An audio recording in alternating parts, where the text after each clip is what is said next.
Hi, welcome to another episode of Talking with Docs. I'm Dr. Brad Weaning. And I'm Dr. Paul Zalzal. I'm Dr. John Haverstock. Dr. Haverstock is a guest of ours here with us on Talking with Docs, talking about some shoulder stuff, because that's his thing. Yeah, Total shoulders. That's right. Total shoulder, like a total eclipse of the heart, but Total not. eclipse of the shoulder.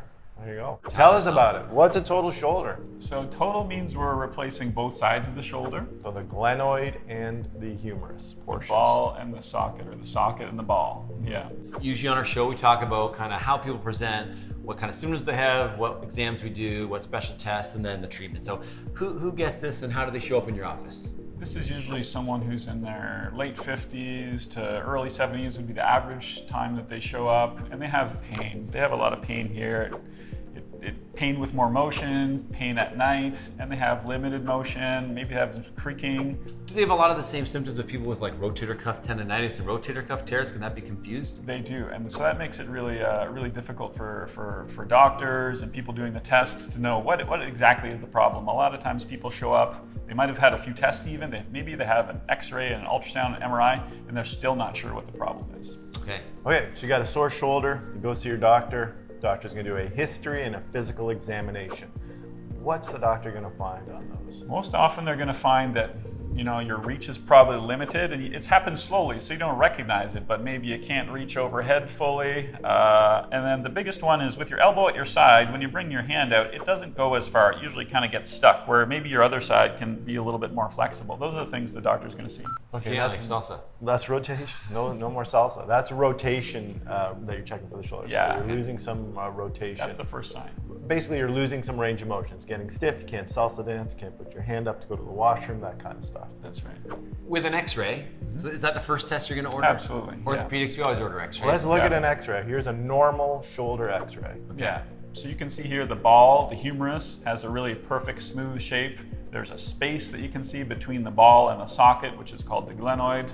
And so this is a perfect normal shoulder. Okay, fast forward to a shoulder with a lot of arthritis. Here's an X-ray of that. So here you can see the ball is not that regular. It's got some bumps. There's really very little space between the ball and the socket. And then the bone is really kind of aggravated. We call it sclerotic. It looks kind of white under the surface. So similar to like a arthritic hip or knee, that space slowly goes away, and then we talk about bone on bone. So now you got an arthritic x-ray. Do you say, okay, well, we need to order an ultrasound now because we think you have arthritis, or is that not necessary? It's not necessary. Sometimes people will have an ultrasound, and the ultrasound kind of gets confused by how inflamed the shoulder is. Right. So the ultrasound often shows partial tear of this, a little bit of fraying of that. And it kind of can be a red herring for a lot of people. It's very common that we find a partial tear, but fixing that would do nothing. It's all about the arthritis. Because it would invariably be abnormal. Yeah. If you have severe arthritis, you're going to have an ultrasound that's not normal. That's correct. So you've got a sore shoulder. You went to your doctor. A history and physical examination was done. Some investigations were done, namely here an X-ray. You made the diagnosis of severe osteoarthritis of the shoulder. Treatment options. So modify your activities. If you're doing heavy weightlifting, you might want to scale it back. If your job involves, repetitive overhead lifting, scale it back. Obviously, acetaminophen, ibuprofen, the anti-inflammatory combination, rest. Those are the things that are going to start with. Okay. All right, and then you tried all that. Your shoulder's still hurting a lot and interfering with your life significantly. That's where we get to Injections. I think injections are a good way to go. The key thing about an injection for the shoulder is it's very hard to get the injection in the right spot. Pretty easy for a knee because it's like underneath the skin and it's quite a large joint. Don't minimize how good we are at knee injections, John. You guys are really good. a lot of training. A lot of training. But we agree. Shoulder surgeons cannot reliably get in the shoulder. So if you want to know that it's in the shoulder, you need to use an ultrasound or an X-ray to have the needle guided there. And then what are we putting in? So we talk a lot about in the knee, we do hyaluronic acid injections, we do corticosteroid injections, and then we've talked recently a little bit about PRP. So can you talk about those three things for us? Yeah, so the standard for sure is cortisone. Yep. There is some slight evidence that repetitive cortisone can soften the cartilage, but if you're waiting to replace both sides of the joint, not really pertinent, right? So if cortisone helps, go with that. Okay. PRP is certainly a treatment option. Again, you're paying, probably more money for that. You want to make sure it's going in the right spot, so someone needs to know that they're putting it there for you with the ultrasound or the X-ray. And the evidence is not so conclusive at this point because shoulder arthritis is less studied than say knee. It's not been around for as long, that treatment in the shoulder. And hyaluronic acid, same kind of deal. I think I tell people that the only harm really is the cost and the uncertainty of how much it's going to help. But when it helps, it's sure worth it. Okay, so you've had some non-operative and non-invasive treatments. You've tried a little bit more invasive of a treatment with some injections. Cortisone, by the way, is people may be wondering, why are we injecting cortisone everywhere? Cortisone is a steroid. There's other brand names for it. And it's just a very powerful anti-inflammatory. And inflammation is one of the first things that causes pain in an arthritic joint. So if we give you a very local, very strong anti-inflammatory, that's how it reduces your pain. It's not a cure. Definitely not a cure. So you've tried all that stuff and you're like, okay, doc, I think I need surgery. Yeah, so for most people, if they're at this stage, they've got the bone on bone, they've limited motion, they have trouble sleeping, they have trouble doing the simple things, a shoulder replacement is the best option. And we call it shoulder arthroplasty, fancy word for replacement, and the total implies we're doing the ball and the socket.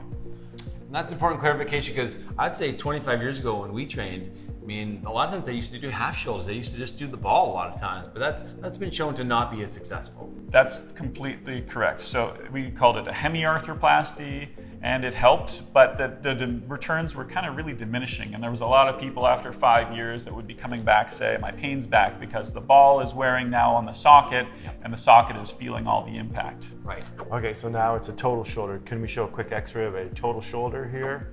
Yeah, here you see we've replaced the ball, okay? It's a nice smooth metallic ball, and we've created a space with something called polyethylene, a very fancy, highly cross-linked socket, and we glue that or cement it into place, and sometimes there's a little bit of metal that helps stick it and grow into the bone. Do you actually have an implant? That'd be have cool.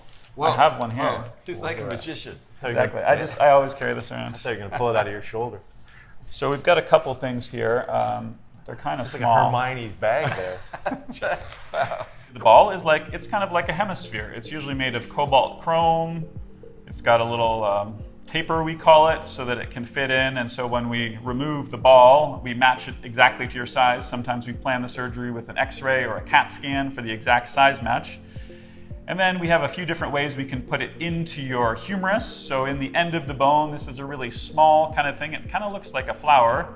And if you had such a thing as, say, a 5-grade sandpaper, it's really rough, and so the bone actually grows into this. That's cool. And so they go together, and that goes into your humerus bone. And on the other side, when we do the socket, the glenoid, we've got this polyethylene plastic liner, and it's got usually 3 or 4 posts, and it might have a bit of metal, again, that the bone can grow into, and that holds the space open and allows your shoulder to glide smoothly and minimal pain. So they would typically be uncemented. So we would not cement on the humerus side, Yep. and we would cement on the glenoid side. Even though that has bone growth potential on that little post. That's right. This is kind of a newer thing. I would say most implants don't have it, but it's promising, and we still need to add the bone cement. Cool. Okay, so now you've got metal and plastic implanted in your shoulder to replace some of the bone and the cartilage that have eroded away with arthritis. How do people do with shoulder? Like, for example, we know that people with total hip replacements do extremely well. Total knee replacements, most people do really well, although there are some people that don't love their knee replacements. Where's the shoulder fit into all I that? tell people it's kind of in between. So if you've got a patient, you've had a hip replacement, you've had a knee replacement, you kind of probably know the difference. Yep. The hip is maybe a bit easier to get over. Yep. I say that the shoulder is going to bring your pain way down, to a 0 or maybe a 1 or a 2 out of 10. Yep. And the motion is going to be fluid, and it's going to let you do the things you need to do. Everyone's different, so if your motion was terrible beforehand, you couldn't move at all, you're not going to be reaching fully overhand. But if you could kind of reach the first shelf, you might well be able to reach fully overhead afterwards. So primary goal, pain relief. Secondary goal, motion and function. Yeah. Okay.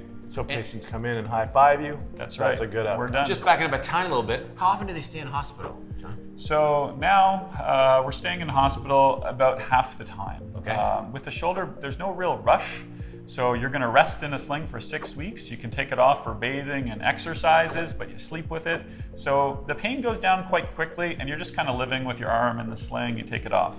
All right, so like we do with every surgical procedure, there's always a chance of a complication, right? We always discuss risks and benefits. So what are some of the risks of total shoulder surgery? Certainly we know there's general risk from just having surgery: heart attack, stroke, death, blood clot, infection, pneumonia.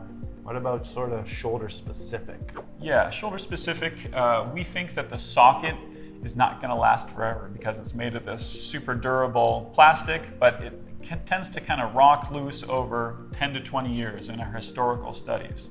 The other thing that happens is we need to peel off a tendon to get access. One of the rotator cuff tendons, we peel that off and then we stitch it back up. So if it doesn't heal or it re-tears, then your function will not be as good. Those are the main shoulder-specific complications. Okay, any chance for dislocation of this artificial joint?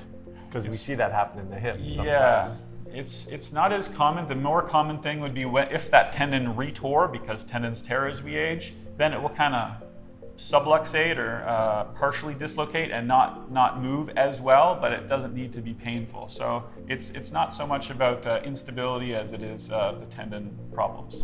There you got everything you need to know, I think, about shoulder arthritis. Amazing. How it presents, how it's treated from the non-operative to the operative, a total shoulder replacement, how you're going to recover from a total shoulder replacement, and some of the complications of total shoulder replacement. Awesome summary. Thanks, John, Thank so you. much. And if you like this video, please like it, subscribe to our channel.